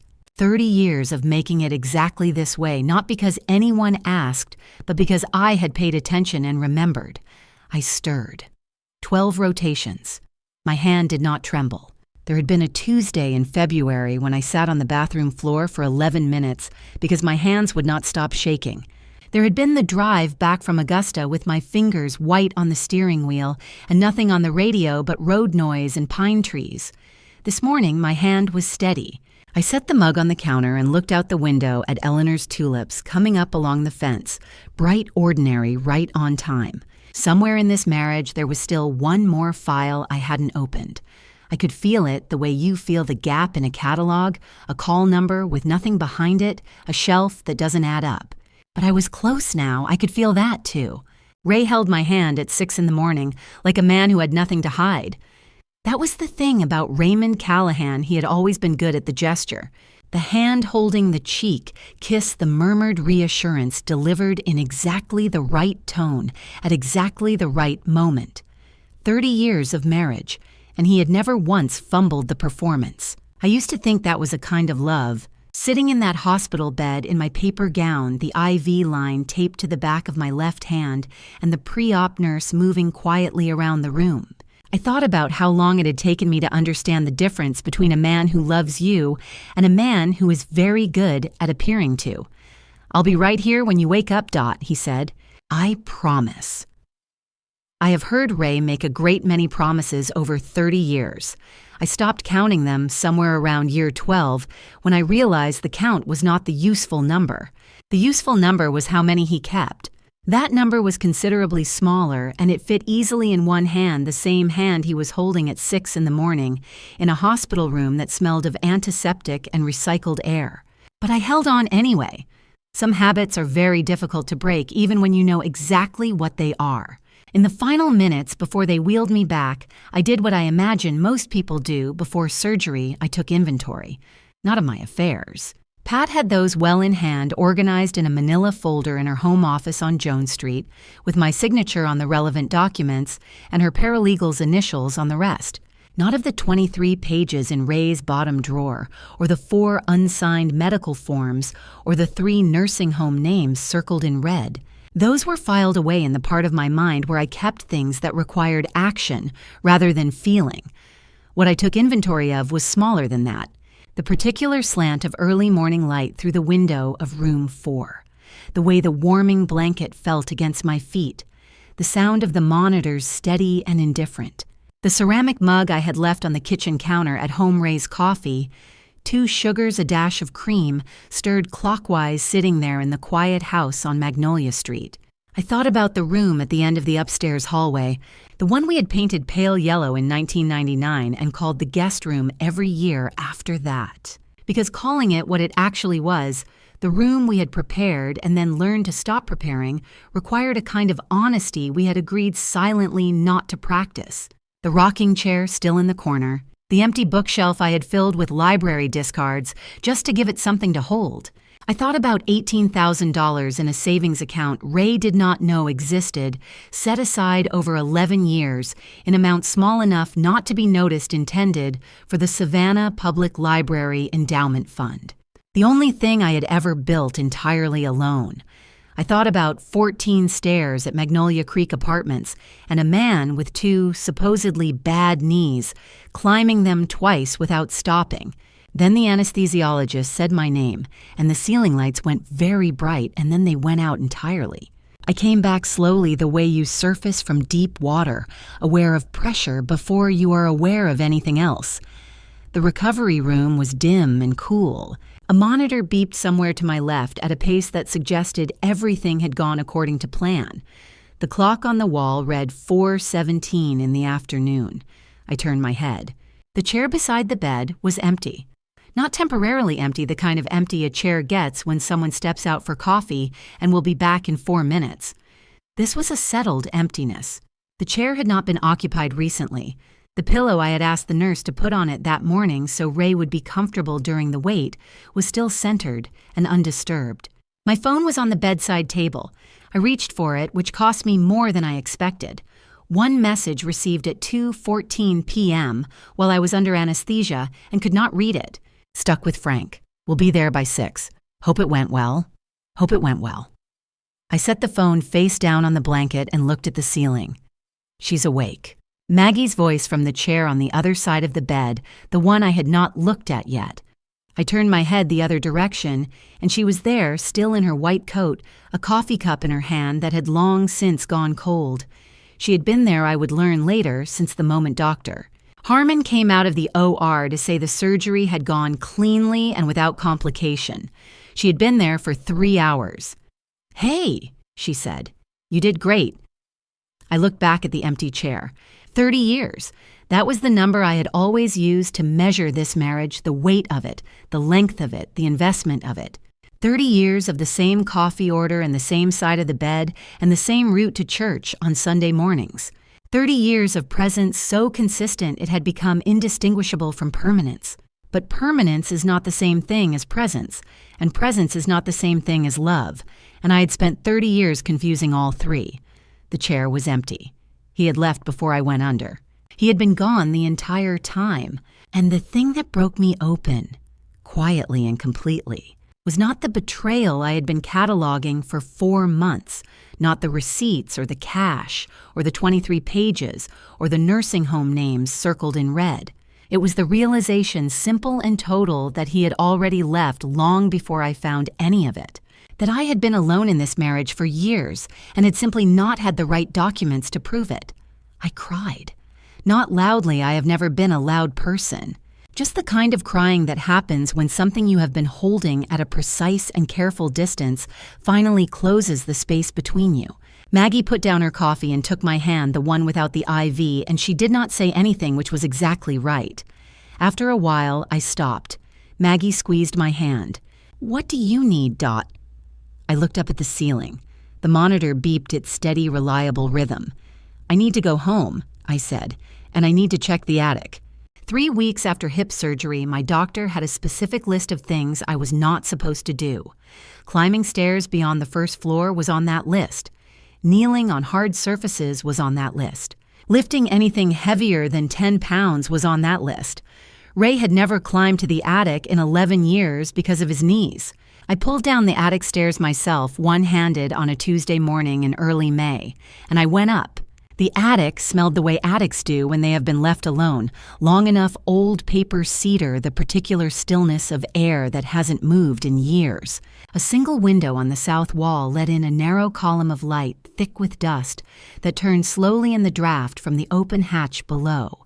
30 years of a life together stacked in cardboard boxes along both walls, labeled in 2 different handwritings, sorted by a logic that made sense to whoever had done the sorting and nobody else.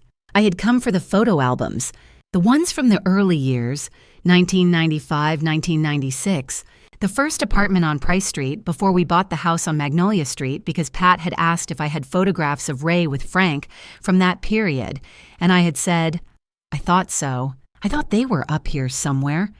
I found the albums in the 3rd box I opened. I set them aside. Then my hand stopped on the box next to them. Small, shoebox-sized. The label on the side was in Ray's handwriting, the old version of it, the way he wrote before his script settled into its current careful deliberateness. 4 words in faded marker Ray Personal. Early 90s. I sat down on the attic floor. My hip protested. I sat down anyway. Inside the box, a concert ticket stub from a venue in Atlanta, 1994. 3 photographs Ray at what appeared to be a company picnic. Ray and Frank at a golf course I did not recognize, and one of Ray alone on a porch somewhere squinting into summer light, looking younger than I had ever known him. A folded newspaper clipping about a local road race he had apparently run in 1993. And an envelope. Letter-sized white, slightly yellowed at the edges. No stamp, no return address. On the front, in the same young version of Ray's handwriting, for Dot.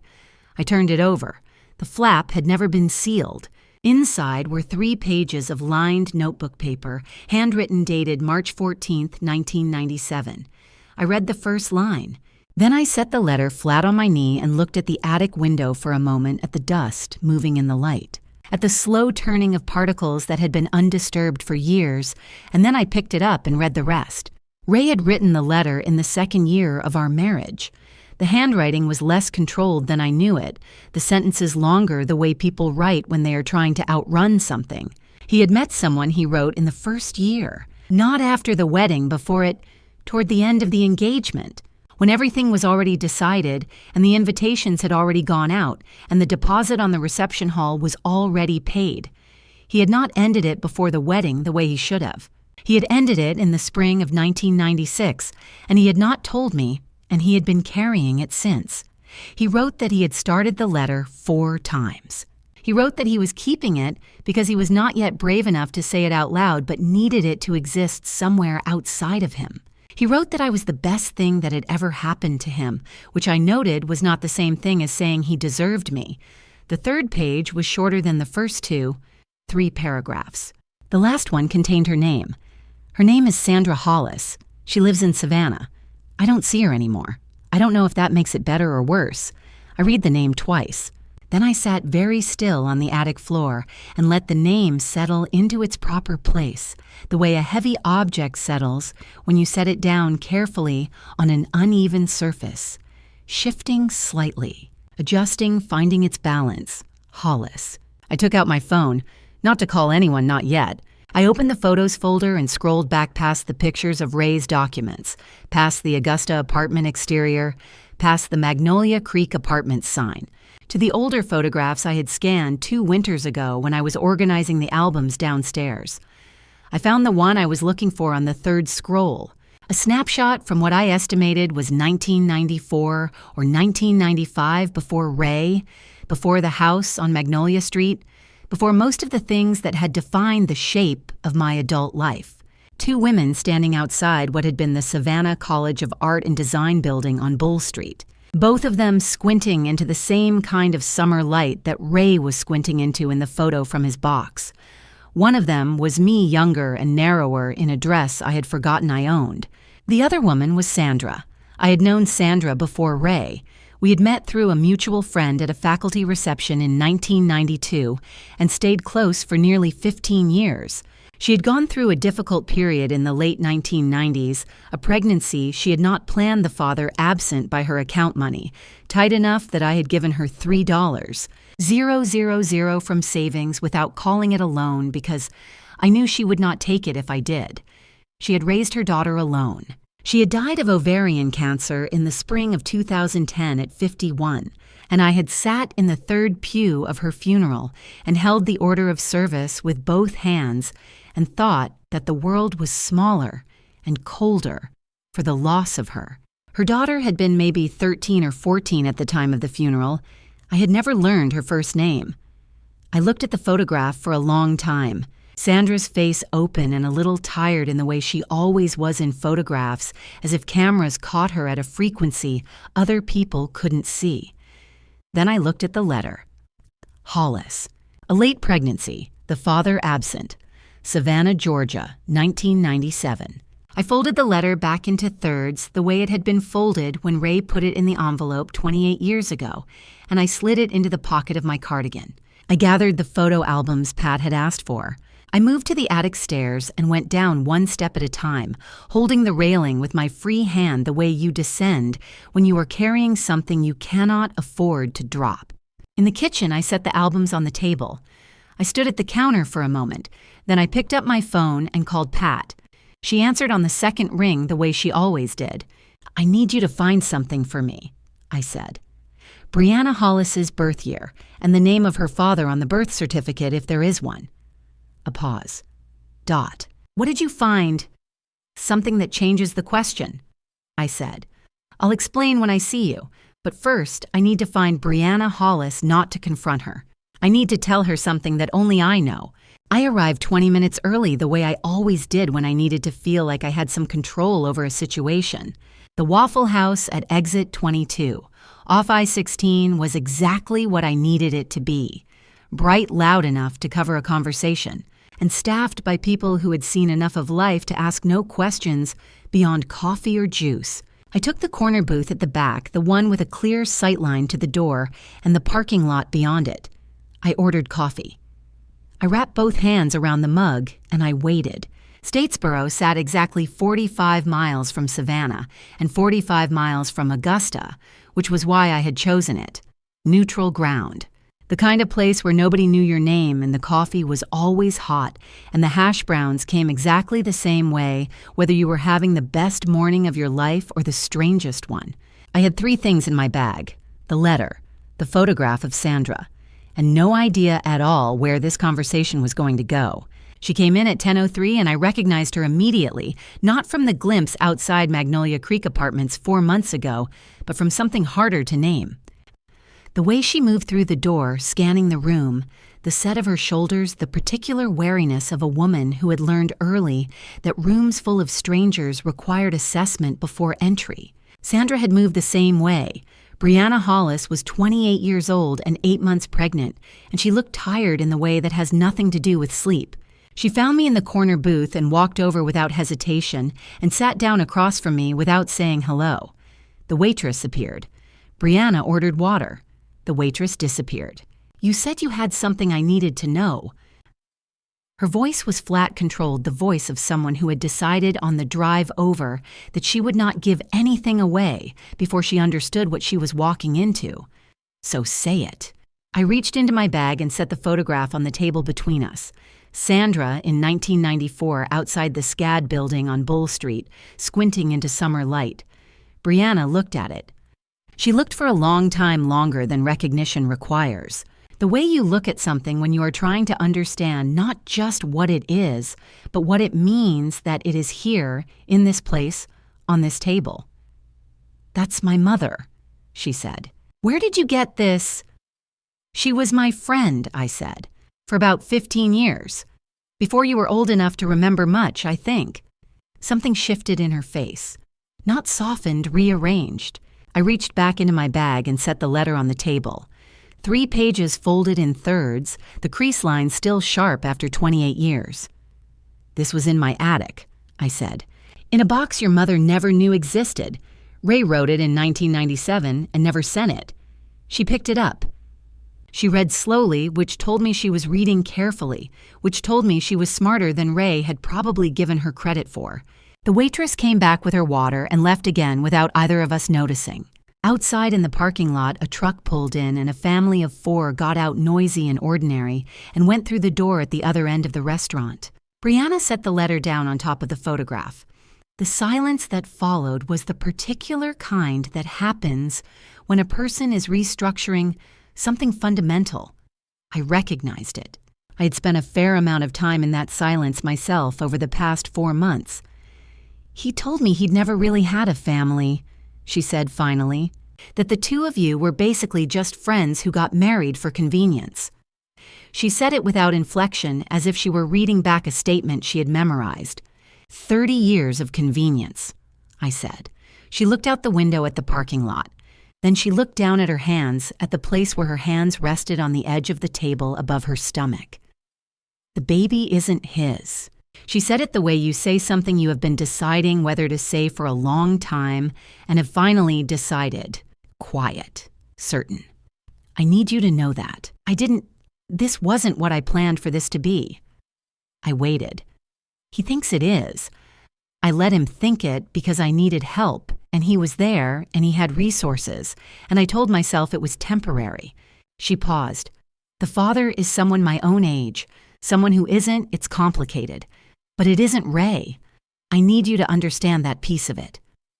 I looked at her for a moment, at the tiredness in her face and the particular way she was holding herself upright, the way Sandra had always held herself, as if posture were the last thing you kept when everything else was uncertain. "Your mother was one of the most capable people I ever knew," I said. "She raised you on her own, and she did it without asking anyone for more than she absolutely needed." Brianna said nothing. "She would tell you the same thing I'm about to tell you. You deserve considerably better than this arrangement, and that baby deserves a start that isn't built on a foundation that's about to come down." The silence stretched. Outside, a semi pulled back onto the highway. I set $20 on the table. I picked up my bag and stood slowly the way I stood at everything these days, carefully, with full attention, paid to each movement. "What are you going to do?" Brianna asked. I put on my cardigan. I picked up Sandra's photograph from the table and slid it back into my bag, but I left the letter where it was. "I'm going to throw my husband the finest birthday party he's ever had," I said. I walked out through the glass door into the May morning and did not look back, though I could feel her eyes on me all the way across the parking lot. The list had 2 columns. On the left, what Ray expects. On the right, what Ray will receive. I had drawn the dividing line with a ruler the way I used to rule margins in the card catalog before everything went digital. Pat sat across from me at the kitchen table with her coffee and watched me write with an expression I had seen on her face exactly twice before in 40 years of friendship, once when I told her I was marrying Ray, and once when I called her from the hospital parking garage in January and said, "I need you to start a file." "You're enjoying this," she said. "I'm being organized," I said. "Those 2 things are not mutually exclusive." I wrote birthday cake under the left column and evidence boxed and wrapped under the right, and she made a sound that was not quite a laugh, but was in the same neighborhood. 30 years of library work taught me that every successful event comes down to the quality of the list. Book Drive's fundraisers, the annual literacy fair that I had organized for 19 consecutive years without a single scheduling conflict. All of it ran on paper pencil, and the discipline to check each item twice before calling it done. The list for Ray's 62nd birthday party was in that respect no different from any other. It was different in every other respect. Pat had brought the complete file. She set it on the table beside my notepad and went through it the way she went through everything methodically without commentary, laying each item flat so I could see it clearly. The lease agreement for Unit 2B at Magnolia Creek Apartments, signed February 2023. The cash receipts, 8 months of them, totaling just under $23,000. The photograph from Frank's house in Hilton Head, Ray, Brianna, and Frank standing in the apartment parking lot, all three of them smiling in the uncomplicated way of people who believe they are not being watched. Eleanor's thank you note, 47 words on cream stationery. The 23-page will draft and the 4 unsigned mental capacity assessment forms with my name printed at the top.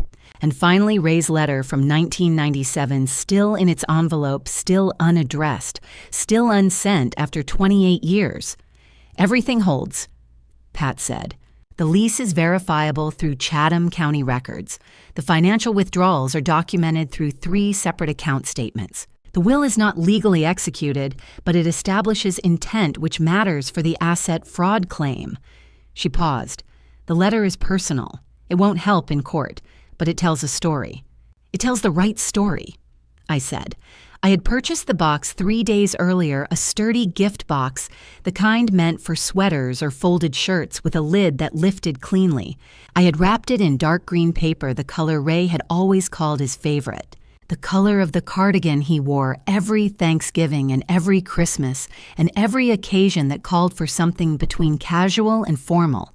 A green ribbon tied the way I tied everything neat, symmetrical, the bow centered precisely. Inside the box, Pat's completed divorce filing, ready for submission to the Chatham County Superior Court.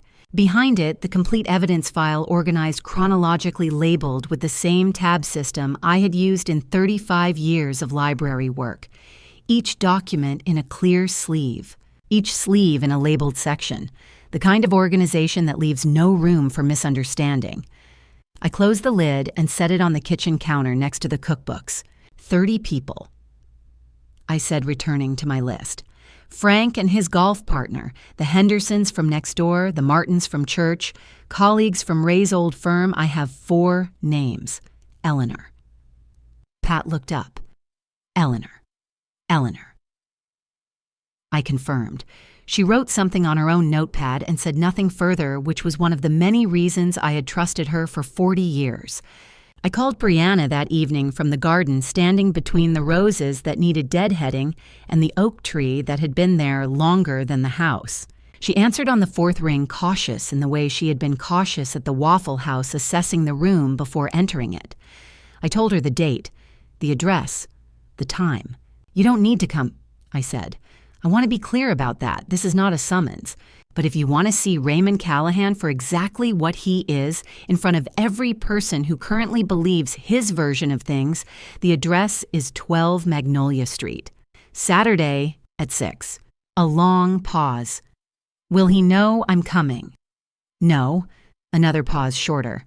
Okay, she said, and then Mrs. Callahan. A stop, a breath. Thank you for what you said about my mother. I looked at the oak tree for a moment. Your mother was a good woman, I said. She deserved better choices made around her. So do you. I ended the call and went inside. The night before the party, Ray found me in the kitchen going over the catering order. He came up behind me and put his arms around my shoulders the way he had done 10,000 times easy, familiar, the gesture of a man utterly certain of his welcome. He pressed his cheek against my hair. You know, he said, I don't deserve you, Dot. I had heard him say this before. The first time I had told him not to be silly. The 15th time I had believed him. Every time after that, I had simply accepted it as the kind of thing a man says when he wants to feel good about himself, without examining why the statement might be accurate. No, I said. You don't. He laughed the way you laugh when you think a person is agreeing with your self-deprecation rather than your self-assessment. He kissed the top of my head and went to bed. I stood at the kitchen counter and looked at the green box until I heard the bedroom door close. I was up before 6 on Saturday morning. The garden was quiet in the way Savannah is quiet in early summer, thick with heat already gathering the live oaks, casting their long shadows across the grass. The Spanish moss moving slightly in air I could not feel. I stood on the back step with my coffee and looked at the yard where 30 years of Saturday mornings had accumulated without my noticing them pass. I thought about Sandra Hollis, who had raised her daughter alone in this same city and never once asked me for more than I offered. I thought about $18,000 in a savings account that had Ray's name on nothing. I thought about 14 stairs at Magnolia Creek Apartments climbed twice without hesitation by a man who could not manage the steps to his own attic. Then I went inside.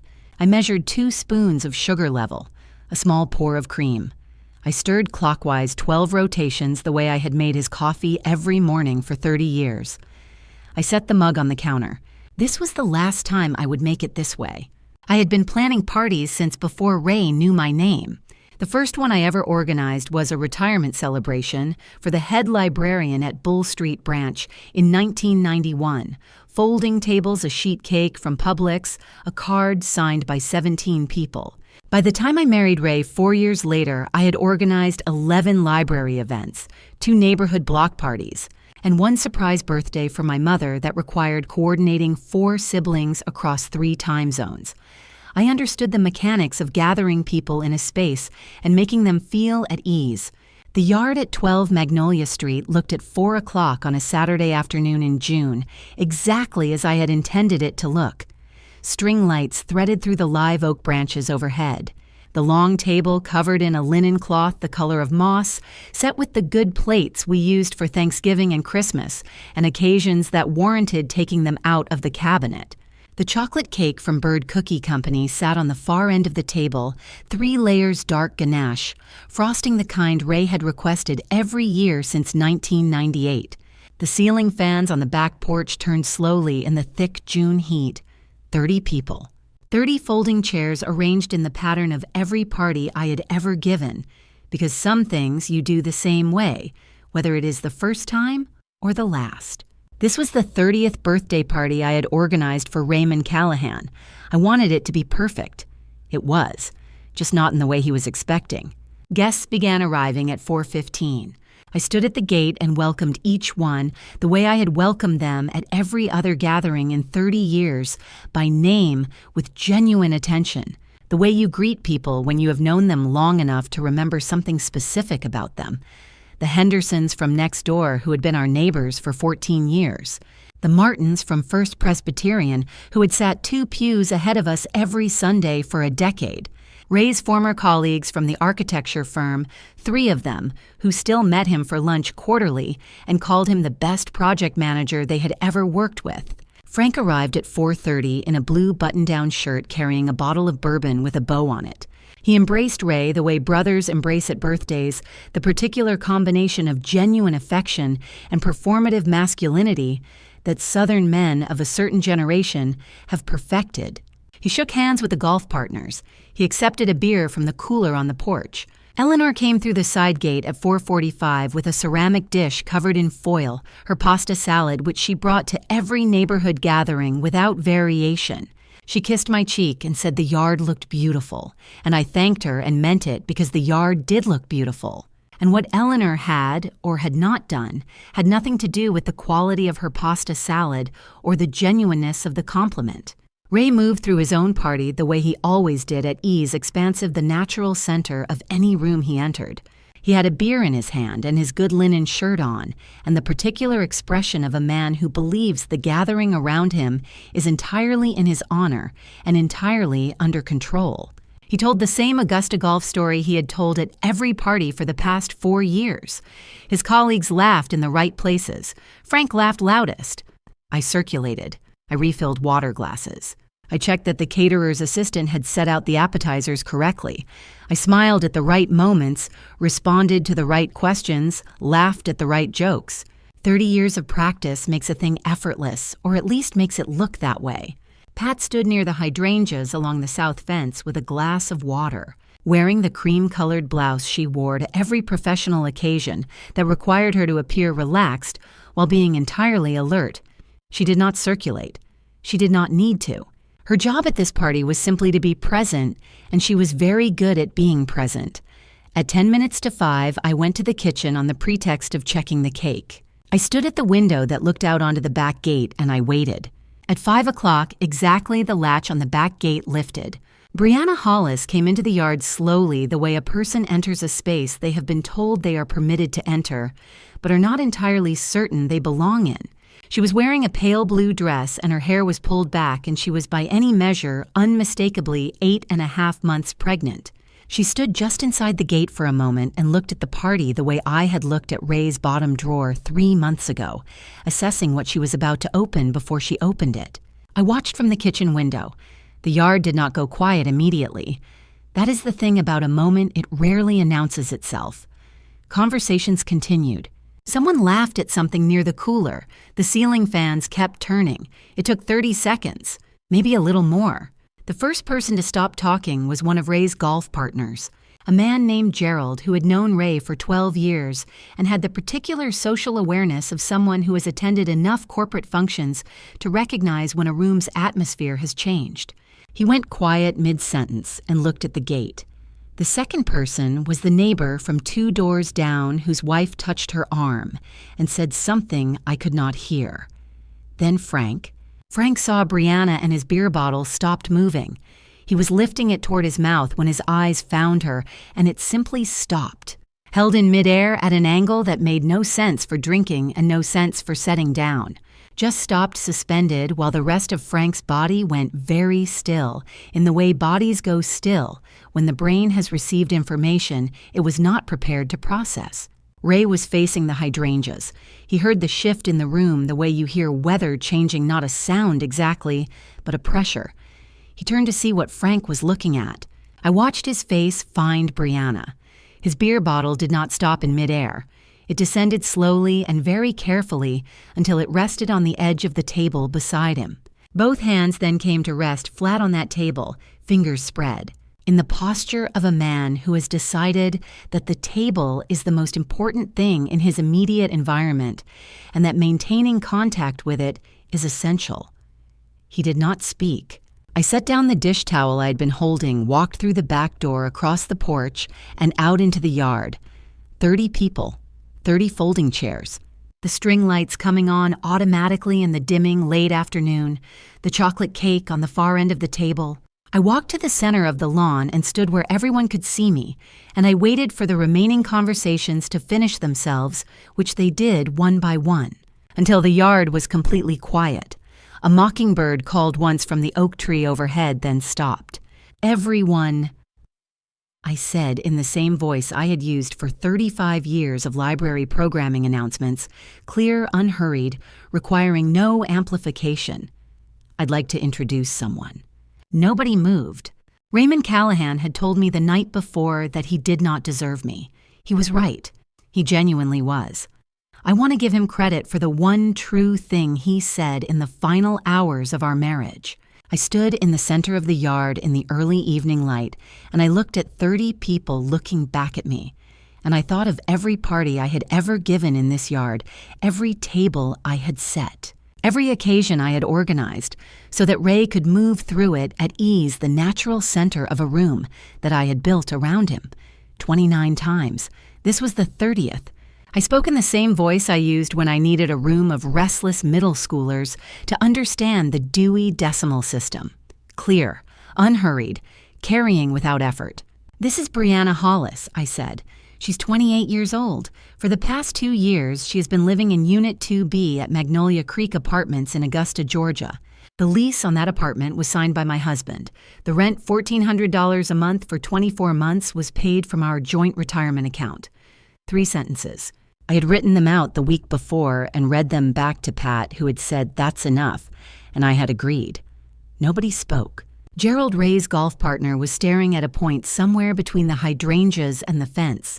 The Martins from church had turned slightly toward each other in the way couples do when they are deciding simultaneously whether to stay or go. Eleanor was looking at the pasta salad dish she had set on the table as if she had developed a sudden and consuming interest in ceramic glaze. I walked to the porch. The green box was where I had left it on the small table beside the door beneath the hanging fern that needed watering. I picked it up with both hands and carried it back across the yard to where Ray was standing. He had not moved. His hands were at his sides now, no longer on the table, no longer holding the beer, just at his sides with the fingers slightly curled. The posture of a man who has not yet decided what to do with his hands and is hoping the decision will become unnecessary. I held the box out to him. "Happy birthday, Raymond," I said. 30 years deserves an honest gift. He took it. I do not know why he took it, reflex perhaps, or the muscle memory of a man who has accepted things from my hands for 3 decades. He took it and held it and looked at the green paper and the centered bow, and then he looked at me. Dot, open it. He opened it. The divorce filing was on top exactly as Pat had placed it.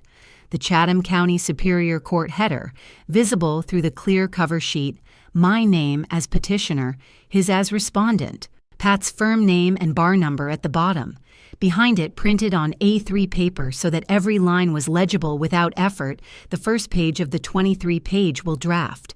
Behind that, the complete evidence file, the lease, the receipts, the cash records, the photograph from Frank's house in Hilton Head, Eleanor's 47-word thank you note, the unsigned mental capacity assessment with my name at the top. The last item in the box was a single sheet of paper with one line typed in the center. The nursing homes have been noted. I read every page. Ray's mouth opened, it closed, it opened again. The box shifted slightly in his hands, not quite a tremor, but the suggestion of one, the way a building settles in wind without yet losing its structure. I did not wait. I found the will, Ray, and the list of nursing homes. I said it the way I would read a catalog number into a record factual final requiring no elaboration. I want you to know I didn't miss a single page. The silence in the yard was the specific silence of people who are listening so hard they have forgotten to breathe. Then Brianna's voice came from the direction of the gate. He told me the two of you were basically just friends who stayed together for convenience. She was not loud. She did not need to be. He told me that in almost exactly the same words he used with my mother, 28 years ago. The word mother moved through the yard the way a stone moves through still water. The impact, first, then the rings spreading outward, then the surface trying to find level again and not quite managing it. Frank turned from the fence where he had been standing with his back to the proceedings, already angled toward departure. He looked at Brianna, he looked at Ray. Her mother, he said. Ray said nothing. His face did the work that his voice had failed to do, a series of small involuntary adjustments, the expressions of a man cycling rapidly through responses and finding each one inadequate. Frank watched him go through them, and his own face went very still in the way faces go still when understanding arrives and is immediately unwelcome. Nobody else spoke. There was nothing to add. The yard understood collectively and without discussion that it had received all the information it was going to receive, and that remaining was now a choice with a meaning attached to it. Gerald set his glass on the table. He said, "Excuse me," to no one in particular and walked to the side gate. The Martins followed without looking at Ray. The colleagues from the architecture firm left in a cluster quietly the way professional people leave situations they do not wish to be associated with. Neighbors said nothing.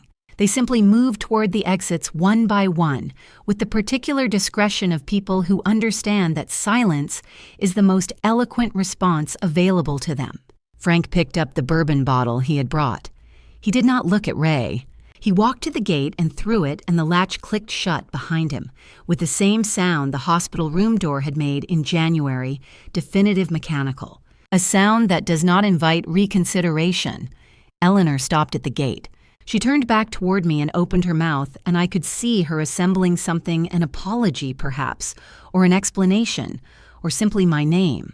Then she closed her mouth and turned and walked through the gate and was gone. Pat stepped up beside me and put her hand on my shoulder. The yard was nearly empty now. The string lights had come on fully in the deepening dusk, steady and indifferent. The chocolate cake sat on the far end of the table, uncut, its 3 dark layers immaculate. The candles had not been lit. Ray stood in the center of the lawn with the green box in his hands. He was alone. Ray was gone by 8 o'clock. I had expected it to take longer. 30 years fills a house drawer's bookshelves the particular layers of a shared life that accumulate without announcement until you cannot picture the rooms without them. I had assumed there would be boxes at minimum, perhaps a conversation, perhaps something that resembled an ending. Instead, there were 2 hours of footsteps overhead, the sound of drawers opening and closing. One zipper pulled shut, then his steps on the stairs, then the front door, then nothing. One suitcase. He crossed the porch and went down the front steps and got into his car and drove away without looking back at the house. 30 years, 2 hours, one bag. Some men travel very light. By 9 o'clock, I was on the front porch with a cup of tea that had gone cold. The street was quiet the way Magnolia Street gets quiet on a Saturday night in June. The neighborhood folded into itself, a few windows still lit the occasional car moving slow enough to belong. The street lamps cast their yellow light through the live oaks, the Spanish moss turning slightly in a breeze I could barely feel.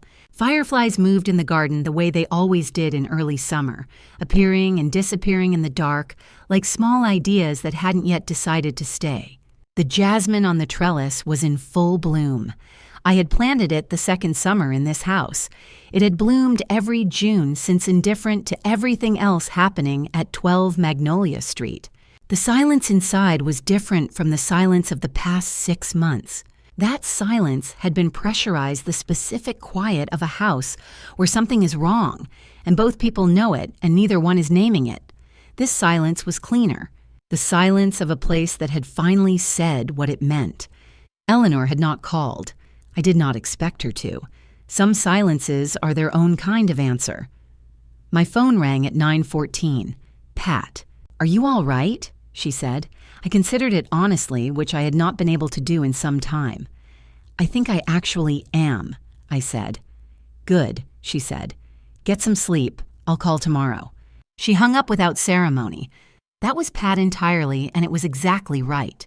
I noticed the unread message after the call. An Augusta area code I didn't have saved, received at 9:03. I called the baby's father tonight. He didn't know. He wants to be there. He wants to be responsible. "Thank you for telling me the truth about my mother. B." I read it twice. Then I set the phone on the porch step beside me and watched the fireflies for a while. Sandra Hollis had raised her daughter alone in this city for 14 years and never asked for more than she needed and never explained herself to anyone who hadn't earned it. She had died at 51, and I had sat in the third pew of her funeral and thought the world was smaller for the loss of her. I had been right. I just hadn't known yet how much smaller or in how many directions. Pat had told me in the careful language she used for good news, she didn't want to oversell that the financial recovery case was strong. Frank's name appeared in the filing as a material witness. I had nothing to say to him. The arithmetic spoke for itself. Documented withdrawals, the forged beneficiary, documents the unsigned capacity assessment together, they made a compelling argument in Chatham County Superior Court. The numbers weren't settled yet.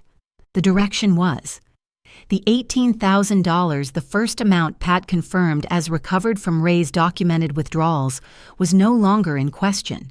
It had come back, and I knew exactly where it was going. What was settled, the Savannah Public Library had accepted the naming gift. The dedication would be in the fall. The sign above the door of the children's reading corner would say, "The Sandra Hollis Reading Room," underneath in smaller letters, for every child who needed a quiet place. I looked up at the Savannah sky, that particular deep blue-gray of a June night, the city's light pressing up from below. I didn't say anything out loud. I am not a person who speaks to the sky. But I thought her name, and I thought about $18,000 that had started as a quiet act of preservation and was about to become a room where a child could sit on a rainy afternoon. And I thought that was enough, more than enough. The night settled around me the way good nights do, slowly without asking anything in return. Tomorrow I would call Pat about the proceedings. Tomorrow I would deadhead the roses that had gone 3 weeks without attention. Tomorrow I would go to the library and sit at my old desk and look at the room where I had spent the best 35 years of my working life. But first, tomorrow morning, I was going to make myself a cup of coffee. Not 2 sugars, not a dash of cream, not 12 clockwise rotations performed 10,000 times for a man who'd been quietly preparing paperwork, declaring me unfit to manage my own life. Black, no sugar, counterclockwise. I had been making Ray's coffee for so long that I had genuinely forgotten I didn't like it sweet. That is the kind of thing that happens over 30 years. Without announcement, you accommodate and accommodate again. until the accommodation becomes the habit and the habit becomes the only version you can remember. You forget somewhere along the way what you actually wanted. It turns out I never liked sweet coffee. I had simply stopped noticing that I didn't. The mockingbird started up in the oak tree overhead, late for him later than his usual hour, and went through his full repertoire in the dark. Every borrowed note, every imitation of a thing he wasn't offered up to the empty street, and the jasmine and the fireflies, and no one in particular. I stayed on the porch until he finished. Then I went inside and turned off the string lights in the backyard, and the garden went dark, and 12 Magnolia Street was quiet, in the way it would be quiet from now on its own terms, at its own pace with no one left to accommodate but me. They say God doesn't close a door without opening a window. I used to think that was something people said to fill silence after loss. Now I think it might be the most practical truth I've ever lived, because the window he opened for me faced a garden I had spent 30 years tending for someone else. Here is what I want you to take from Dot's story, and what I hope costs you nothing to learn. Pay attention to what you are quietly giving up before the giving becomes invisible. I accommodated so completely for so long that I forgot it was a choice. Don't be like me. Notice the drawer you've stopped opening. Notice the coffee you've been making wrong for yourself for years. The small surrenders are where it begins, and they are where it ends. My personal belief after everything, the most dangerous betrayals are not the loud ones. They are the ones assembled quietly in a locked drawer over 30 years, while you are busy being a good wife. Trust what you notice. A librarian always does. This is one of those family drama stories that reminds us how much can be hidden inside an ordinary life. If it stayed with you, you are not alone. Family drama stories like Dot's exist because real people recognize pieces of their own story inside them.